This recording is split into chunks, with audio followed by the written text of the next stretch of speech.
আসসালামু আলাইকুম ওয়া রাহমাতুল্লাহ। সুপ্রিয় আলোর পথের দর্শক মণ্ডলী, আশা করি মহান আল্লাহ রব্বুল আলামিনের অশেষ মেহেরবানি ও দয়ায় আপনারা সবাই ভালো আছেন। একদিন রাসূলুল্লাহ সাল্লাল্লাহু আলাইহি ওয়াসাল্লাম এর একজন সাহাবী মারা গেলেন।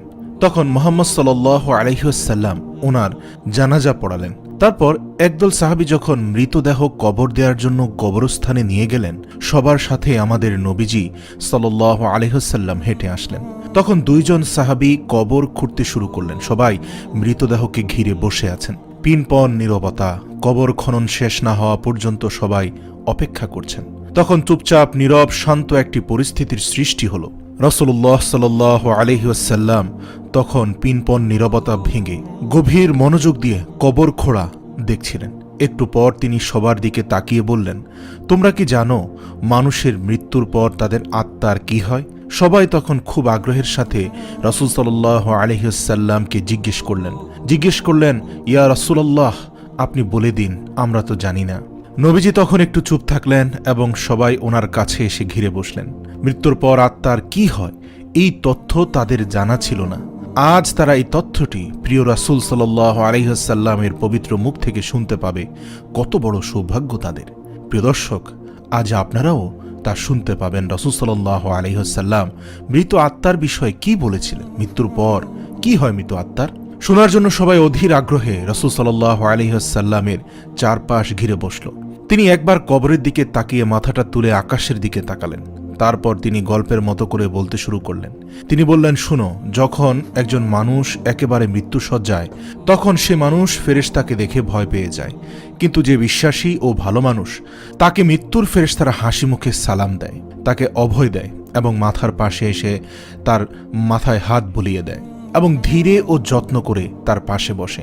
তারপর মৃতপ্রায় মানুষটির দিকে তাকিয়ে বলে, হে পবিত্র আত্মা, তুমি তোমার পালনকর্তার ক্ষমা ও ভালোবাসা গ্রহণ করো এবং এই দেহটি থেকে বের হয়ে আসো। মুমিনের আত্মা যখন বের হয়ে আসে তখন সে কোনো রকম ব্যথা বেদনা অনুভব করে না।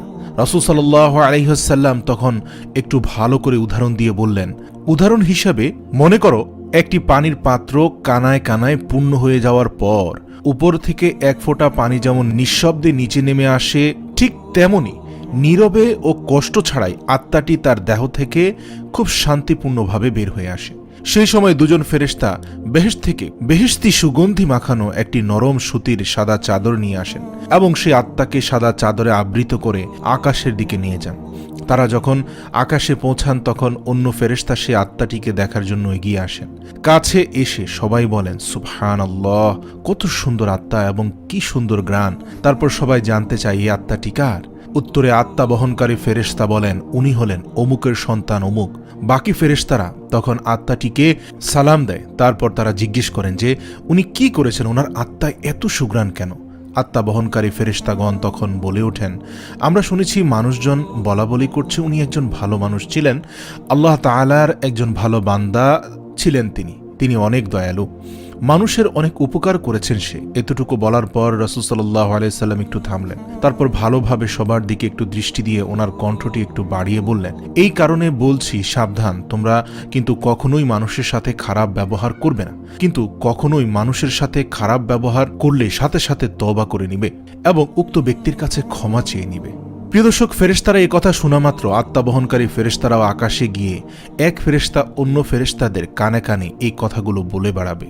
এই কথাটি বলে তিনি আবার একটু চুপ করলেন এবং কবরটির দিকে একটু দৃষ্টি দিলেন এবং তারপর আবার তিনি বলতে শুরু করলেন, এই সময় মানুষ যখন মৃতদেহটি কবর দেওয়ার জন্য গোসল দিয়ে প্রস্তুত করবে তখন আল্লাহ তাআলা আত্মা বহনকারী ফেরেশতাদেরকে বলবেন, যাও, এখন তোমরা আবার এই আত্মাটিকে তার শরীরে দিয়ে আসো। মানুষকে আমি মাটি দ্বারা সৃষ্টি করেছি এবং তার আত্মাটিকে আবারও তার মাটির দেহে মাটির সাথে মিশিয়ে দেব। সময় হলে তাকে আমি আবার পুনরায় জীবন দেব। তারপর মৃত ব্যক্তিকে কবরে রেখে যাওয়ার পরে দুজন ফেরেশতা আসবেন, তাদের নাম মুনকার নেকির। তারা যখন মৃতের সৃষ্টিকর্তা, তার ধর্ম ও নবী সম্পর্কে জিজ্ঞেস করবেন, মুনকার নাকির চলে যাবার পর সেই মৃত আত্মাটি অন্ধকার কবরে আবার একাকী হয়ে যাবে সে এক ধরনের অজানা আশঙ্কায় অপেক্ষা করবে। সে কোথায় আছে এবং কি করবে এরূপ এক অনিশ্চয়তা এসে তাকে ঘিরে ধরবে। এমন সময় সে দেখবে খুব সুন্দর একজন লোক তার কবরে তার সঙ্গে দেখা করতে এসেছে। তাকে দেখার পর আত্মা ভীষণ মুগ্ধ হবে। এত মায়াবী, এত সুন্দর তার চেহারা সে জীবনে কোনো দিন দেখেনি। আত্মাটি তখন তাকে জিজ্ঞেস করবে, তুমি কে? সে লোকটি তখন বলবে, আমি তোমার জন্য অনেক বড় একটি সুসংবাদ নিয়ে এসেছি। তুমি দুনিয়ার পরীক্ষায় উত্তীর্ণ হয়েছ। আলহামদুলিল্লাহ, তোমার জন্য আল্লাহ তাআলা জান্নাতের ব্যবস্থা করেছেন। তুমি কি সেটি একটু দেখতে চাও? একটু দেখতে চাও তুমি সেই জান্নাত যা আসমান জমিন থেকেও বৃহৎ? আত্মাটি তখন ভীষণ খুশি হয়ে বলবে, অবশ্যই আমি দেখতে চাই, অবশ্যই আমি দেখতে চাই, আমাকে একটু জান্নাত দেখাও। লোকটি তখন বলবে, তোমার ডান দিকে তাকাও। আত্মাটি তখন ডানে তাকিয়ে দেখবে কবরের দেয়ালটি সেখানে আর নেই। সেই দেয়ালের দরজা দিয়ে অনেক দূর পর্যন্ত, যতদূর দৃষ্টি যায়, দৃষ্টির সীমা পেরিয়েও একটি সুন্দর বেহেশত দেখা যাচ্ছে। বেহেশতের সে রূপ দেখে আত্মাটি অনেক মুগ্ধ ও প্রশান্তি লাভ করবে এবং সেখানে যাওয়ার জন্য সে অস্থির হয়ে যাবে। লোকটিকে জিজ্ঞেস করবে, আমি সেখানে কখন যাব, কিভাবে যাব? লোকটি মৃদু হেসে বলবে, যখন সময় হবে তখনই তুমি সেখানে যাবে। সেটি হবে ইয়াউমুল কিয়ামার পরে এবং তুমি সেখানেই চিরস্থায়ী হবে ইনশাআল্লাহ। আপাতত শেষ দিবস পর্যন্ত তোমাকে অপেক্ষা করতে হবে। ভয় পেও না, ভয় পেও না, আমি তোমার সাথে আছি। তোমাকে আমি সেদিন পর্যন্ত সঙ্গ দিব যেই দিন পর্যন্ত না ইয়াউমুল কিয়ামা হবে। আত্মাটি তখন তাকে আবারও জিজ্ঞেস করবে, কিন্তু তুমি কে? তখন সে লোকটি বলবে, আমি তোমার এতদিনের নেক আমল। সুবহানাল্লাহ, পৃথিবীতে তোমার সকল ভালো কাজের ফলাফল আমি নিজেই। তুমি নাফসের সাথে যুদ্ধ করে ভালো কাজ করেছ। তুমি খারাপ আচরণ করা প্রতিবেশীর খারাপ আচরণ আল্লাহর সন্তুষ্টির জন্য হজম করেছ। উঠতে, বসতে, চলতে, ফিরতে প্রতিটি কাজ তুমি আল্লাহর জন্য করেছ। আর আমি জানি এতে তোমার কত কষ্ট হয়েছে। আমি তোমার সেই নেক আমল। আজ তুমি আমাকে একজন সঙ্গীর মতো করে দেখেছ। আমাকে আল্লাহ তাআলা তোমার সঙ্গ দেওয়ার জন্যই এখানে পাঠিয়েছেন। এই কথাটি বলে লোকটি আত্মাটির উপর খুব যত্নে হাত বুলিয়ে দিবেন এবং বলবেন, হে পবিত্র আত্মা, এখন তুমি শান্তিতে ঘুমাও, নিশ্চিন্তে বিশ্রাম নাও। এ কথাটি বলার পর আত্মাটি এক নজরে বেহেশতের দিকে তাকিয়ে থাকবে এবং এক সময় এই তাকানো অবস্থায় গভীর প্রশান্তিতে ঘুমিয়ে পড়বে। রাসূল সাল্লাল্লাহু আলাইহি ওয়াসাল্লাম এতটুকু বলে আবার থামলেন।